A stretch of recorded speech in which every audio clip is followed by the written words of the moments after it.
My name is Amber. I work as a nurse at the hospital. I have a husband named Ian, and we were about to celebrate our 5th wedding anniversary. I worked full-time as a nurse and earned a decent income.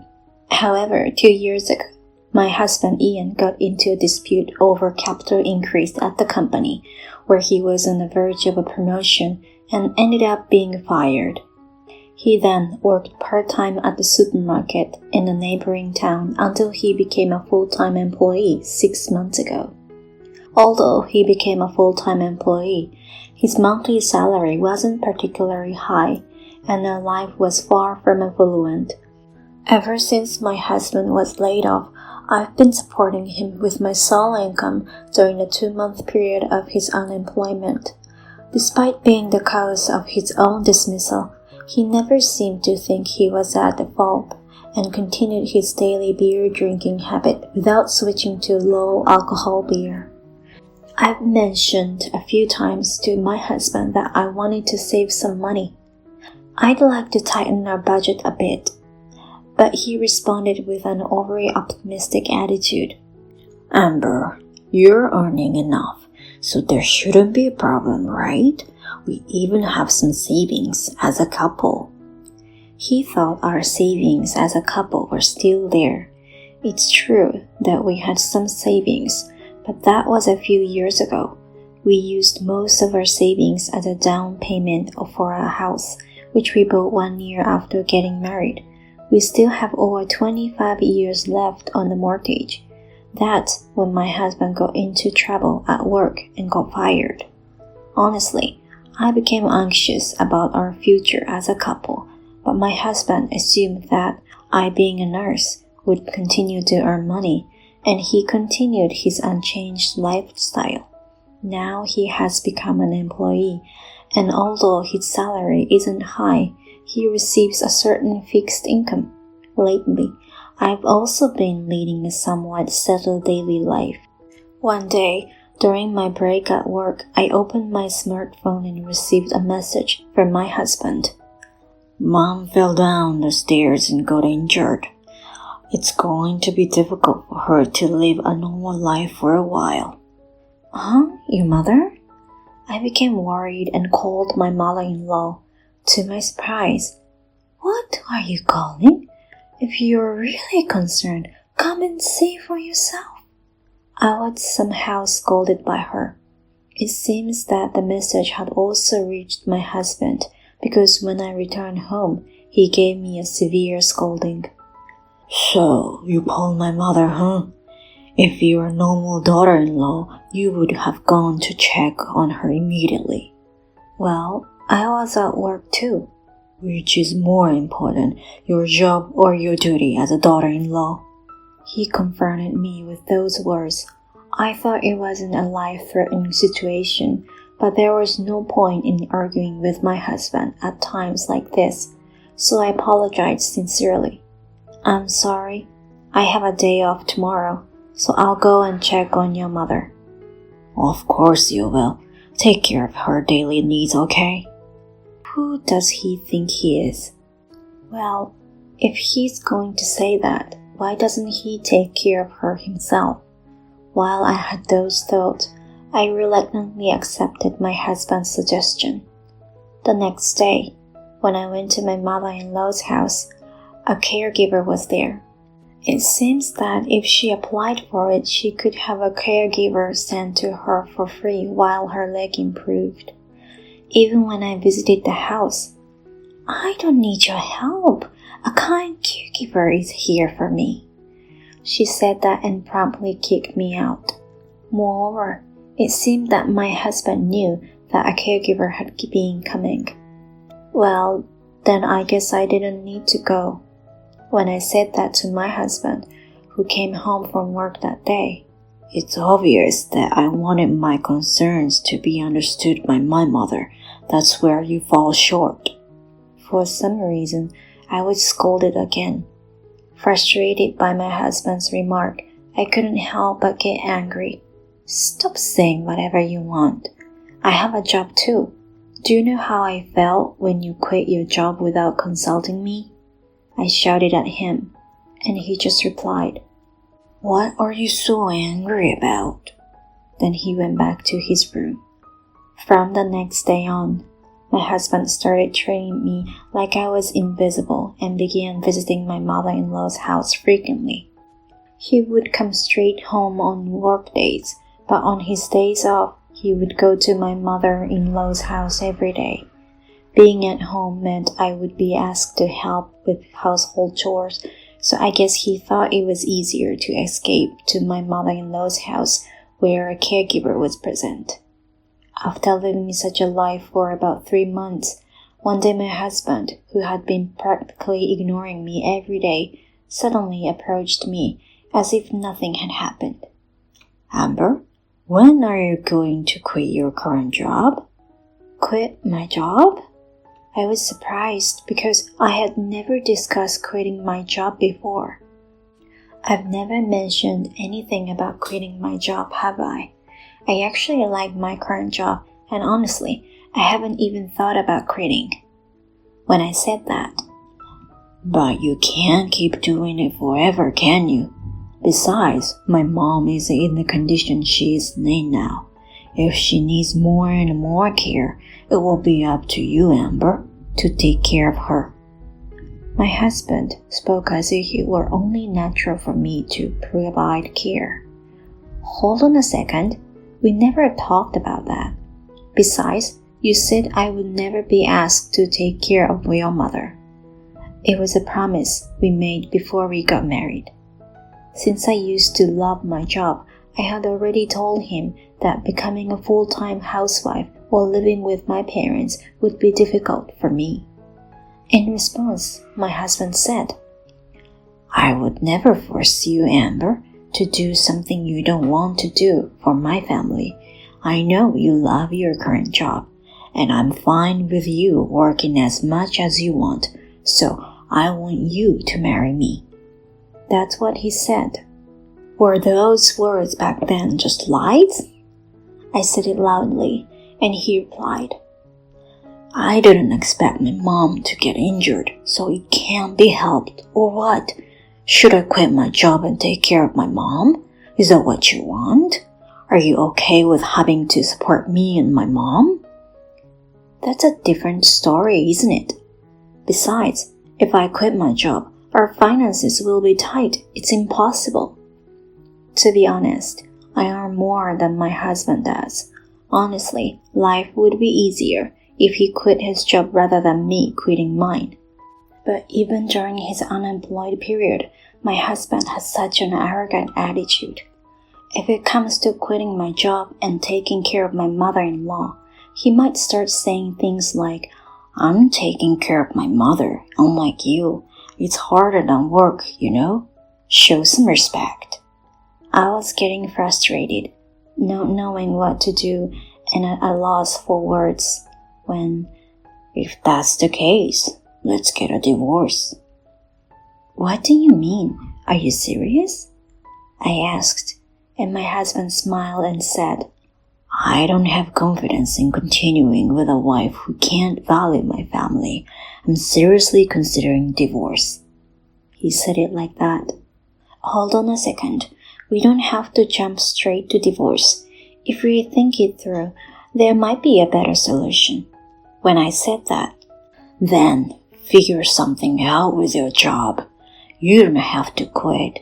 Just reduce your hours or something. For the sake of my mother, you should fulfill your role as a proper wife. He shouted at me. Okay, calm down. Let's talk it through again, I said, and the next day we set up a calm discussion. To be honest, I was prepared for the worst, even if it meant getting a divorce. But I really loved this home we built after getting married. Having a home of our own after marriage had always been a dream, and it was a house I had poured my own preferences into. So I didn't want to let go of this house. It was a comfortable home filled with things I loved. Furthermore, it had only been the 5th year of our marriage with my husband. Is it really okay to easily get a divorce over something like this? That's what I thought, and reluctantly I decided to accept my husband's suggestion. I had been working full-time, 5 days a week, but now I reduced it to 4 days a week. I also changed my working hours to part-time instead of full-time. My co-workers expressed their disappointment, but the one most disappointed was myself. I had to distance myself from a job I loved, but in order to maintain my relationship with my husband, I had to endure this much. With that determination, I started supporting my mother-in-law's life. After that, I began visiting my mother-in-law's house, and from the first day, her attitude was terrible. Perhaps because the caregivers stopped coming once I started coming, my mother-in-law kept complaining to me, saying things like, "You still can't do anything. The food isn't even tasty. Do you really have the intention to support me?" She continued to criticize me, despite my earnest efforts to take care of her. Occasionally, when my husband visited my mother-in-law's house after work, he would laugh together with my mother-in-law while I desperately took care of her. "You are really clumsy, aren't you? Did I marry the wrong wife? Sorry, Mom, for this useless daughter-in-law." He said that, and they both laughed heartily. I was sacrificing my beloved job to do all this, and yet I thought that, but I knew that if I retorted, I would only come back at me multiplied. It was evident to me, so I didn't say anything in return. One day, something happened.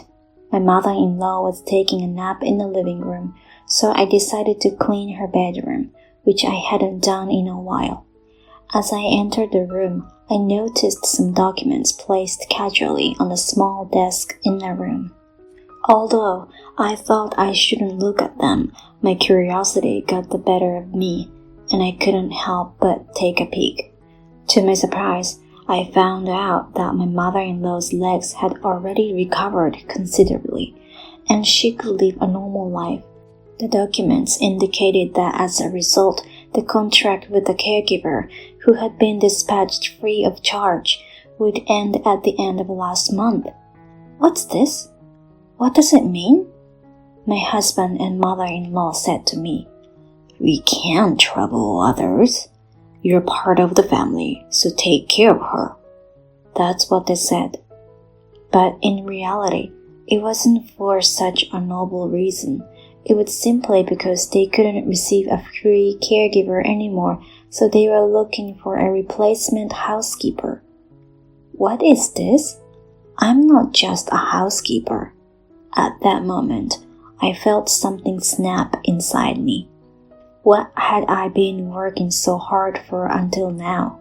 It felt like everything had become pointless.